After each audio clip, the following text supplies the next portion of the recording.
What if the heavens were not just the destiny of souls, but the vaults where God hid what humanity was never meant to see? In the beginning of the forbidden account, when mankind still did not understand the weight of divine silence, Enoch was taken beyond the earth. His eyes pierced through hidden layers of the universe, revealing that there was not just one heaven, but 10, each one a gateway, a secret dimension, a mirror of the power that governs creation. The first heaven, the entrance. It was neither the paradise of the righteous nor the throne of God. It was the veil, the boundary between what is human and what should never be.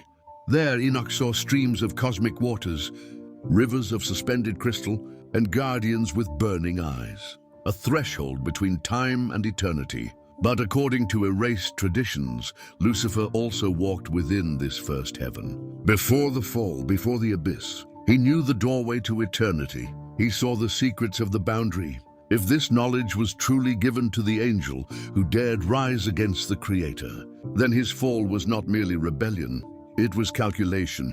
He knew what lay beyond the gate. He knew what could be taken. And here arises the first question the Bible chose to silence. Why would an all-knowing God allow the most beautiful and most dangerous of angels to walk among the most fragile secrets of creation? What if Lucifer's fall was never an accident? What if it was God himself who led him to the veil for a purpose? We still do not understand. The first heaven is the prelude, the narrow corridor, the initial key. Enoch saw it as wonder, but Lucifer saw it as a map. If the first heaven holds only the entrance, what do the next 9 conceal? Prepare yourself, for this journey is not one of hope, but of revelations that unsettle the soul. Beyond this point lies not the paradise of promises, but the hidden archives of a God who never wished to be fully understood. And with every step Enoch climbed, Lucifer also left his trace, as if the keys had been copied before the doors were ever sealed.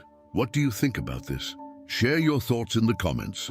If the first heaven was only the threshold, what happens when we cross into the second, where the shadows of the fallen angels wait like sentinels? What if the true prisoners of the universe were not in hell, but locked away in secret chambers of heaven? When Enoch was taken into the second heaven, wonder turned into terror. Here the scenery was no longer of crystal rivers or radiant celestial guardians. It was a prison, a cosmic dungeon suspended between light and darkness. The apocryphal writings describe this place as the domain, where the rebellious angels, the Watchers, were chained after corrupting humanity. Echoes of lament filled the void. Enoch saw colossal beings bound in chains of fire and shadow, crying out for mercy. The second heaven was not merely a place of punishment. It was an eternal reminder that even the immortal can fall. But here lies the enigma. If Enoch was allowed to witness these prisoners, who can say that Lucifer, before his fall, had not also seen them? What if, before he was cast down, he walked through this hidden abyss, watching the chained angels and learning from their failure? Imagine the scene: Lucifer still clothed in glory, passing through this silent sky, seeing those who dared to rebel before him, and vowing that his rebellion would not end in chains, but in a throne. The second heaven is the mirror of the fate of the disobedient, but it is also a library of warnings, and a mind as cunning as Lucifer's would not see only pain there. He would see strategy. He would see where others failed. He would see the boundaries he would need to break to avoid their same fate. What if Lucifer's fall was not merely the beginning of evil, but the continuation of a cycle already attempted by other angels, silenced by official history? The most unsettling truth is that the second heaven does not appear in canonical texts. It was erased, swept away from the tradition the church allowed to survive. But why? Perhaps because it reveals that hell is not the underground pit we imagine, but a forgotten heaven, a forbidden realm hidden above us. If this shook you like this video and helped spread what has been silenced, if the second heaven holds the prisoners of the past, what did Enoch find in the third, where justice and eternal punishment merge into a landscape of fire and paradise?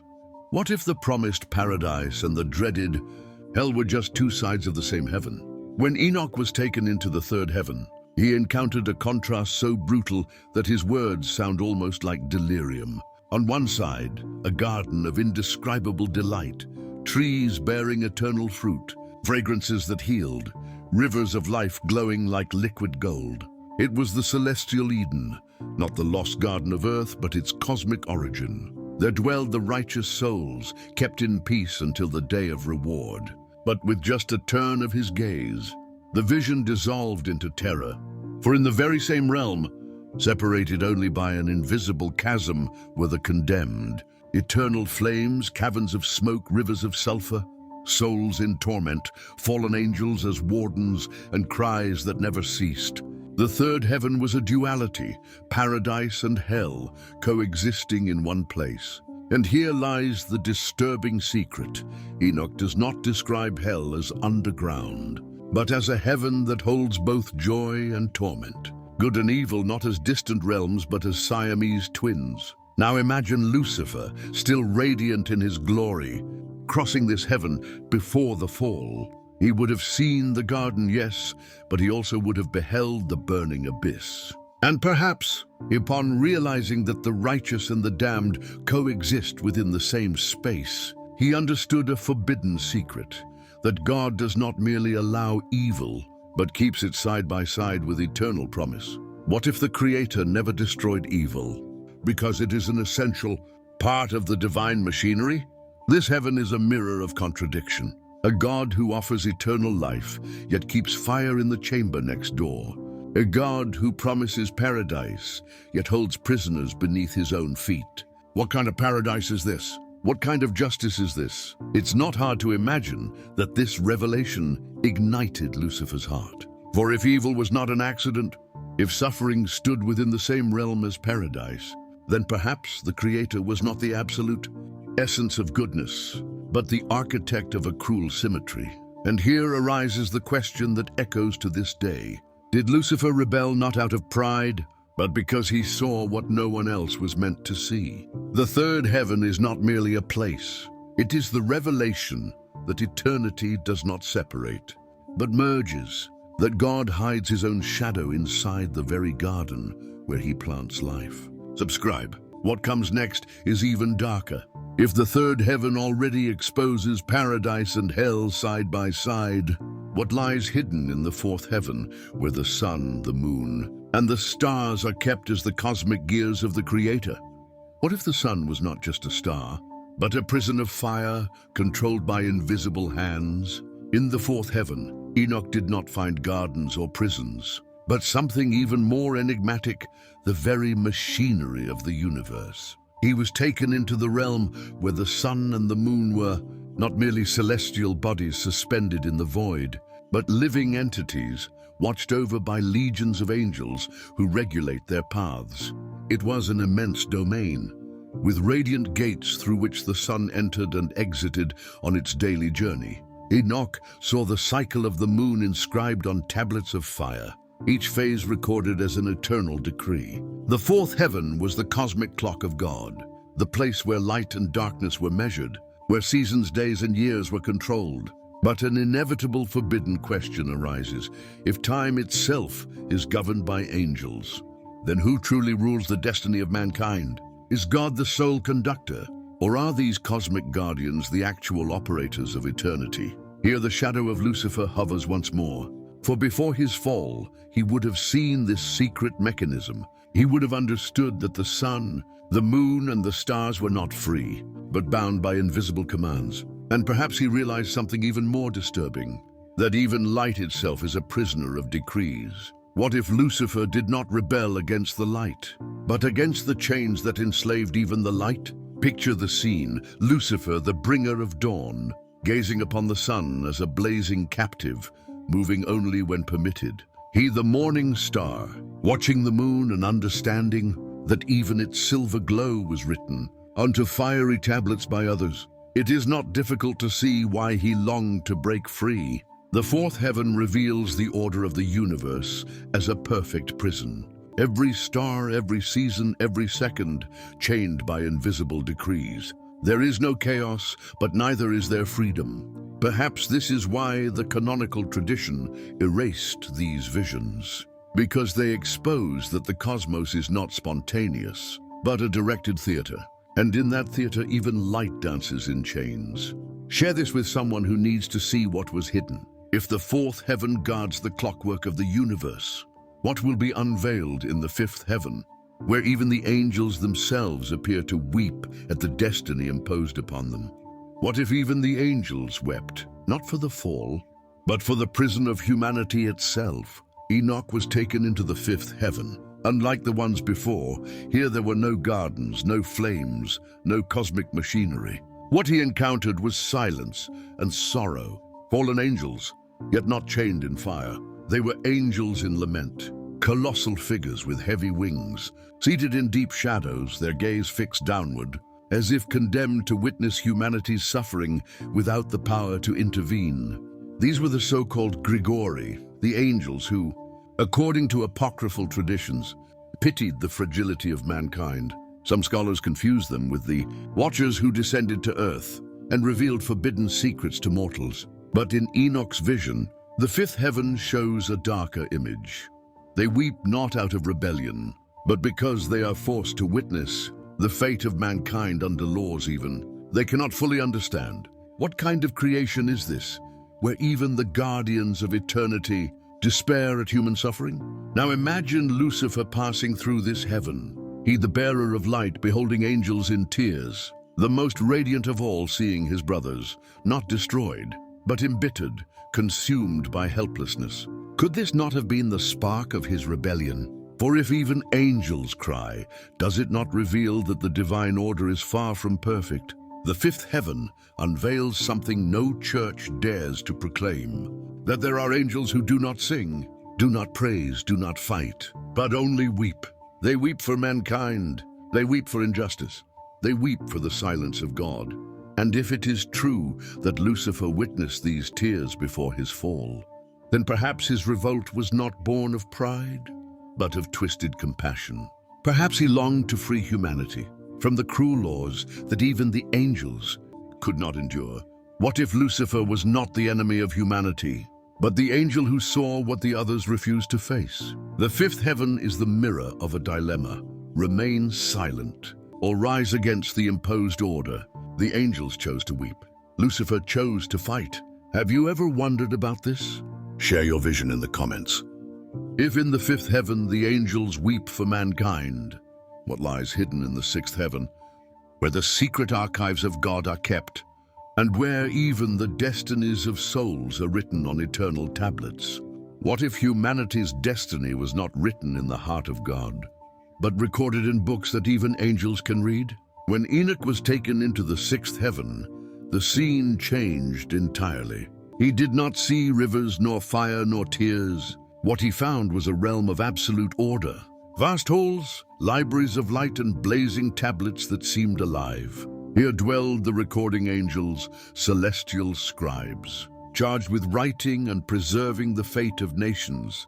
Kings, the righteous and the damned. Everything was there, eternal decrees, future judgments, the stories that had not yet happened. The sixth heaven was the secret archive of the universe. Every human event, every breath, every fall, and every triumph already sealed. If destiny is already written, where does human freedom exist? And then comes the most unsettling point. Enoch, a mortal, was allowed to glimpse these records. If he could see them, why not Lucifer?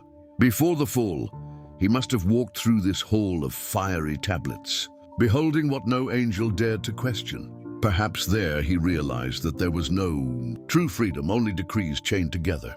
The bearer of light may have asked himself, what is the value of worship from creatures already programmed to obey or to fall? If the righteous were already destined for paradise and the wicked already destined for fire, was life nothing more than a cruel theater? Imagine the impact. Lucifer standing before the tablet of his own destiny, reading of his fall before he had even dared to rise, knowing the script was already written. In that moment, free will becomes a farce, and rebellion ceases to be pride. It becomes resistance against an imposed story. What if Lucifer's rebellion was the only real choice ever made in the entire universe. The sixth heaven reveals that even the heavens themselves are governed by decrees, that nothing escapes the pen of the divine scribes. Perhaps this is why the official tradition concealed these visions. For here free will collapses, and in its place rises the question, are we children of freedom or prisoners of eternal tablets? Like this, if any part of it made you feel uneasy. If the sixth heaven holds the secret archives of God, what did Enoch see in the seventh, where the very throne of the Creator rises in terrible glory, surrounded by hosts of fire and judgment? What if Lucifer's greatest sin was not wanting to be God, but seeing what no angel was ever meant to see? The seventh heaven, the peak of Enoch's visions, a colossal realm made of unbearable light, where endless hosts of angels move like rivers of fire. Here the multitudes do not weep nor fall nor record. They worship. Countless legions of seraphim and cherubim surround the center of the universe, the throne of God. Enoch describes flaming rays, thunders that speak, voices echoing like oceans. At the heart, an inaccessible light, the Creator seated in glory, encircled by millions of angels who do not dare lift their gaze. It is the core of the cosmos, the absolute government of eternity. Yet there is something unsettling in this vision. For among the hosts was one who not only worshipped, but wondered, one who not only obeyed, but dreamed. Lucifer, the bearer of light, the one closest to the dawn, also stood in this place. He saw the throne. He felt the abyss between creature and creator.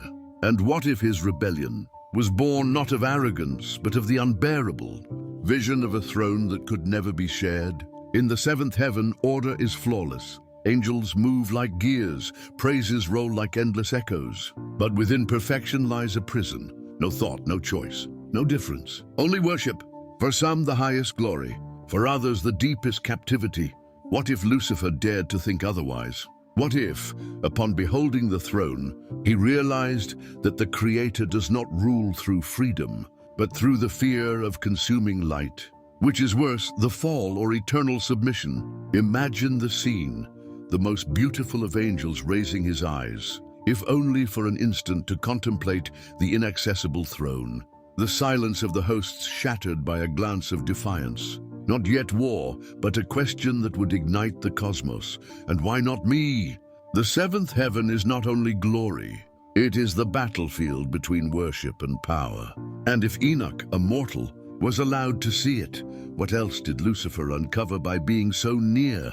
And what if God himself wanted Lucifer to see the throne, so that the fall would unfold as part of the plan? Subscribe. The truth does not end here. Become a member and see the videos before anyone else. Choose the next themes. Unlock exclusive content. If in the seventh heaven shines the inaccessible throne, what did Enoch find in the eighth, where the constellations are kept, and the secrets of the stars that shape even the fate of the earth? What if the stars that shine above us are not just lights, but sentences carved into the lives of men? In the eighth heaven, Enoch saw no thrones, no prisons, no angels in sorrow. He saw maps, a vast expanse, like a second firmament within the firmament. There were the constellations, each guarded by specific angels. The zodiac, the orbits, the movements of the planets, all recorded and preserved like the gears of a clock even, more secret than the fourth heaven. But it was not mere beauty. Enoch realized the stars were not placed at random. They were codes. Each star emitted decrees. Each constellation traced destinies. The eighth heaven was the cosmic fabric of the future, where the story of Earth shimmered in the distant glow of galaxies. If the stars determine human destiny, then how much freedom truly exists? Or are we just reflections of distant lights, programmed by an unseen design? And here lies the danger. For according to hidden and oral traditions, it was on this level that Lucifer learned forbidden secrets. He understood that by manipulating symbols, by deciphering constellations, he could touch the very destiny of nations. Perhaps that is why, after his fall, so many ancient peoples practiced astrology as if it were divine science, not born merely from observation, but from revelations whispered by angels who should have remained silent. Now imagine Lucifer standing before this sky of flaming maps, the light-bearer decoding the hidden codes of the stars. He would have seen kings rise, empires collapse, and souls guided without knowing it. And perhaps he understood that it was not enough to challenge the throne of God. He could also manipulate the very machinery of the universe. And what if Lucifer did not just fall, but carried with him the keys of the constellations, handing to mankind a knowledge the church would later condemn as sorcery? The eighth heaven is the revelation of destiny written in the firmament. Here mystery merges with forbidden astrology, with the ancient occult sciences that still carry the weight of fear. Not by chance was this heaven silenced by the doctors of faith. For to admit its existence would be to admit that life itself is guided by celestial codes, and that someone, at some moment, learned how to read them. Tag someone who would dare to watch until the end. If in the eighth heaven the constellations reveal destinies, what did Enoch find in the ninth, where darkness mingles with light, and the power of chaos is kept as a divine weapon? What if the most feared power in the universe was not hidden in hell, but veiled among the stars and the untouchable light? In the ninth heaven, Enoch encountered something beyond all description, a realm of darkness and light, where the forces of creation and destruction coexisted like twin brothers. There were no gardens, no thrones, no star maps. There was only pure energy, chaotic, pulsating, almost alive. Bolts of light cut through clouds of shadow, and indescribable sounds vibrated in the air, as if existence itself was breathing there. This heaven was guarded by rare angels, unlike any Enoch had ever seen. Their wings did not shine. They seemed made of raw energy. Their eyes reflected entire worlds. They did not simply observe. They controlled the balance of the cosmos, keeping secrets that could topple empires or alter the fate of humanity. If such powers exist, why does the Bible remain silent about them? Could they be forces too dangerous even for angels to touch, studied only by Lucifer, who dared? According to hidden texts, Lucifer knew this heaven before his fall.